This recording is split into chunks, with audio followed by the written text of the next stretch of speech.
लेकर हाजिर हूं मैं राजीव। तो दोस्तों, देश की राजनीति में इस वक्त हर दिन जो है, हर नए दिन कह सकते हैं कि हर नए दिन के साथ नई हलचल पैदा हो रही है। सत्यपाल मलिक ने डीबी लाइव को जो इंटरव्यू दिया, उसके बाद मोदी सरकार बुरी तरह घिर गई।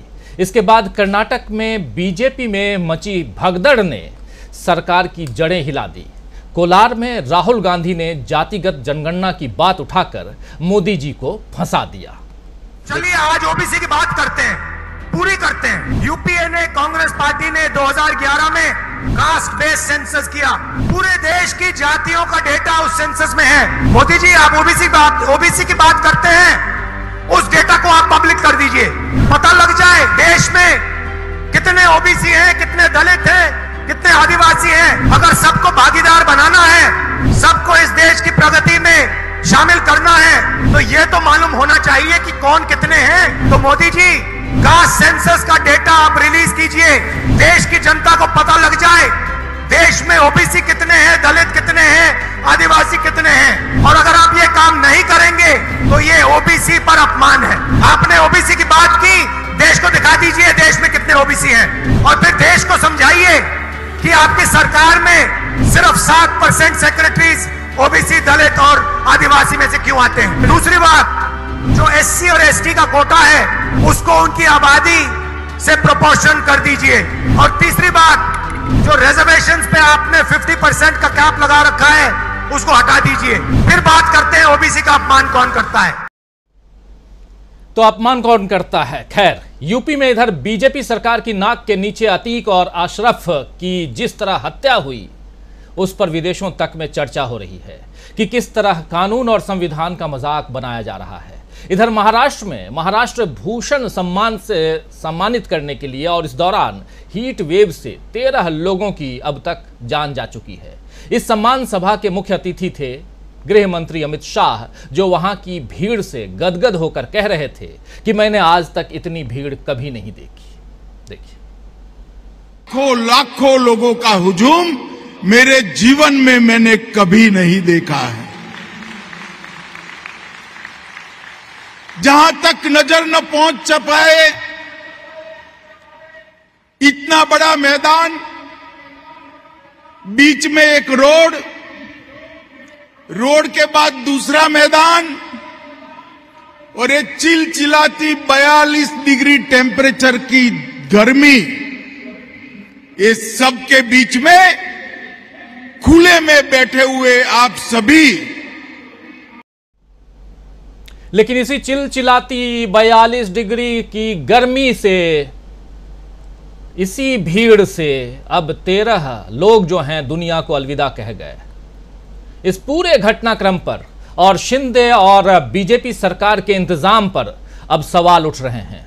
इधर सीपीएम नेता बृंदा करात ने केंद्रीय मंत्री अनुराग ठाकुर और प्रवेश वर्मा के खिलाफ हेट स्पीच पर सुनवाई के लिए जो याचिका दायर की थी सुप्रीम कोर्ट में, उस पर सुनवाई सुप्रीम कोर्ट ने करना शुरू कर दिया। और सबसे बड़ी बात कि इस याचिका को स्वीकार करके और सुनवाई के दौरान पूछा कि ये गोली कौन सी है, दवा वाली है या कोई और है। यानी गोली मारो वाले बयान पर अब इन नेताओं को कानूनन जवाब देना पड़ेगा। इन तमाम हलचलों के बीच अब एनसीपी, नेशनलिस्ट कांग्रेस पार्टी, राष्ट्रवादी कांग्रेस पार्टी, इसकी नेता सुप्रिया सुले ने दावा किया है कि अगले 15 दिनों में महाराष्ट्र और दिल्ली की राजनीति में 2 विस्फोट होने वाले हैं।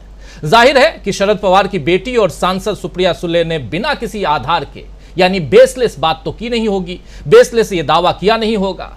उनके रग रग में राजनीति है, सियासत है, और उन्हें पता है कि कब किस बात पर कितना बोलना है, कैसा बयान देना है। यानी सुप्रिया सुले के इस बयान को हल्के में नहीं लिया जा सकता है। अब सवाल यही है कि आखिर किस तरह के विस्फोट की तरफ सुप्रिया सुले इशारा कर रही हैं। 15 दिन यानी इस महीने के आखिर तक पता चल ही जाएगा कि कौन से विस्फोट होते हैं और उसमें किसके इरादे खाक होते हैं। क्योंकि सुप्रिया सुले ने दिल्ली और महाराष्ट्र की तरफ इशारा किया है, और दोनों जगह, यानी दिल्ली में केंद्र की सरकार और महाराष्ट्र की शिंदे सरकार, दोनों जगह यानी दोनों ही सरकारें बीजेपी चला रही हैं। मतलब साफ है कि आज की तारीख में बीजेपी के लिए मुश्किलें बढ़ती ही जा रही हैं। अगले महीने की 10 तारीख को कर्नाटक विधानसभा के लिए भी मतदान है और अगर इन विस्फोटों का असर कर्नाटक तक हुआ तो क्या बीजेपी के लिए मुश्किल बढ़ेगी, ये देखना होगा। वैसे ये गौर करने वाली बात है कि लक्ष्मण सावदी और जगदीश शेट्टार, ये दोनों नाम अभी तक आप लोग रट गए होंगे। लक्ष्मण सावदी और जगदीश शेट्टार जो हैं, इन दो नेताओं के बीजेपी छोड़कर कांग्रेस में आने के कारण बीजेपी को बड़ा नुकसान पहले ही हो चुका है। इस बीच शेट्टार ने राज्य में बीजेपी की दुर्गति के लिए भाजपा महासचिव बीएल संतोष को जिम्मेदार ठहराया है। शेट्टार का कहना है कि उनके खिलाफ खेल खेला गया है, साजिश रची गई है। सोचिए, जब पूर्व मुख्यमंत्री अपने खिलाफ साजिश होने का इल्जाम लगा रहा है तो बीजेपी के बाकी नेता किस तरह अपना भविष्य पार्टी में सुरक्षित रख पाएंगे या मान सकते हैं, इस पर एक बड़ा सवाल या निशान तो है ही। कर्नाटक में बीजेपी की सत्ता जाती दिख रही है और बाकी जगह भी जो घटनाक्रम चल रहा है उससे भी बीजेपी के लिए अच्छे संकेत नहीं मिल रहे हैं। एनसीपी नेता अजीत पवार, इनका नाम भी यहां लेना जरूरी है। अजीत पवार के बीजेपी में जाने या आने की अटकलों को भी खुद अजीत पवार ने उन्होंने ही खारिज करते हुए इसे बीजेपी की साजिश बताया है। कुल मिलाकर बीजेपी की सत्ता के अच्छे दिन अब जाते हुए दिख रहे हैं और विस्फोट की भविष्यवाणी की जा रही है। इसीलिए बड़ा सवाल यह है दोस्तों कि इन तमाम घटनाक्रमों के बीच क्या उड़ जाएंगे बीजेपी के अरमान, और सबसे बड़ा सवाल कि क्या देश की सियासत में होने वाला है बड़ा विस्फोट, जो हम लिख भी रहे हैं। आइए चर्चा की शुरुआत करते हैं। हमारे साथ कुछ वरिष्ठ साथी जुड़े हुए हैं, इन सबसे आपका परिचय करवाऊं, आगे बढ़े। देखिए, हमारे साथ इस वक्त 6 वरिष्ठ साथी जुड़े हुए हैं। मीनू जैन जी जुड़ी हुई हैं। मीनू जी, आपका स्वागत करता हूं। प्रोफेसर अखिल स्वामी जी हमारे साथ जुड़े हुए हैं। स्वामी जी, आपका स्वागत है। हमारे साथ सुनील शुक्ला जी हैं। हमारे साथ धनंजय कुमार जी अब मुंबई पहुंच चुके हैं शायद। धनंजय जी, आपका स्वागत करता हूँ। प्रशांत टंडन जी इधर हमारे साथ हैं दिल्ली से, और दिल्ली से ही हमारे साथी अमलिंदु उपाध्याय जी जुड़े हुए हैं। आप सबका स्वागत है और स्वागत इस्तकबाल आप तमाम दोस्त साथी शुभचिंतक आप सबका जो अब तक जुड़ चुके हैं, जुड़ने वाले हैं। बहुत कुछ हम लिख भी रहे हैं कि देश की सियासत में होने वाला है बड़ा विस्फोट। क्या बड़ा विस्फोट होने वाला है? सुप्रिया सुले का कहना, हालांकि बात सिर्फ सुप्रिया सुले तक नहीं है। उत्तर प्रदेश में एक विस्फोट हो गया जिसमें 2 लोगों की जान चली गई। कानून को धता बताते हुए कोई और राज, माफिया राज कायम करने की कोशिश उत्तर प्रदेश में, लेकिन वहां के सीएम कह रहे हैं कि कानून का राज चल रहा है उत्तर प्रदेश में, सब कुछ ठीक है और जितने माफिया हैं सब निपट जाएंगे। आज फिर से कह रहे थे योगी आदित्यनाथ। कर्नाटक में चुनाव है और बड़े बड़े नेता बीजेपी छोड़कर कांग्रेस में आ रहे हैं। क्या कुछ होने वाला है? महाराष्ट्र में बहुत बड़ी हलचल चल रही है, जहां से जुड़ गए हैं हमारे साथी धनंजय कुमार जी। और धनंजय जी, ओपनिंग कमेंट आपसे ही चाहूंगा, फटाफट आपसे 2, 4, 5, 10 लाइन में जरा बताइए कि क्या कुछ होने वाला है। सुप्रिया सुले जो हैं इधर ये कह रही हैं कि विस्फोट होने वाला है। अजीत पवार के बारे में कहा जा रहा था कि वो बीजेपी में जाने वाले हैं, लेकिन अब कह रहे हैं, वो खुद कह रहे हैं कि कुछ नहीं होगा, मैं कहीं नहीं जाने वाला हूं, मैं एनसीपी में हूं और रहूंगा। यानी चाचा भतीजा साथ हैं, लेकिन चाचा के बारे में भी कहा जा रहा है कि उनकी